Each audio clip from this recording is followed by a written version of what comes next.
Associations ఎందుకు ఏర్పడతాయండి? ఒక civil servants association కావచ్చు, లేకపోతే గ్రూప్ 1 ఆఫీసర్స్ అసోసియేషన్ ఎందుకు ఏర్పడతాయి?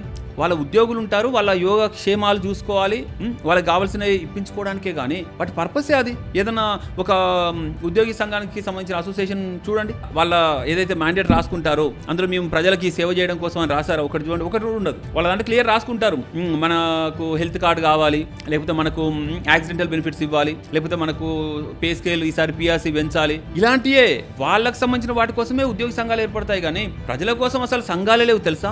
మీరు అనుకుంటున్నారు ఈ దేశంలో ఐక్యంగా లేనిది ఎవరు అంటే ప్రజలు. రాజకీయ నాయకులకు పార్టీలు ఉన్నాయి, ఉద్యోగి సంఘాలు ఉద్యోగులకు ఉన్నాయి, వర్తకులకు వర్తక సంఘాలు ఉన్నాయి, వృత్తులుంటే అడ్వకేట్ల, లేకపోతే డాక్టర్ల, సిఏల, వాళ్ళకి అసోసియేషన్స్ ఉన్నాయి. సంఘాలు లేనిది ఎవరికంటే ప్రజలకు. కానీ కుల సంఘాలు ఉన్నాయి కదా, ప్రజలు వాళ్ళకి కావాల్సిన బెనిఫిట్స్ ని కుల సంఘాల ద్వారా పొందుతున్నారు కదా. అది రెడ్డి, కమ్మ, కాపు, వైశ్య, లేకపోతే ఎస్సీ, ఎస్టీ, ఓబీసీ, 100 రకాల కులాలలో. సో కులం ఎందుకు కావాలంటే ఎందుకోసమే కావాలి కులము?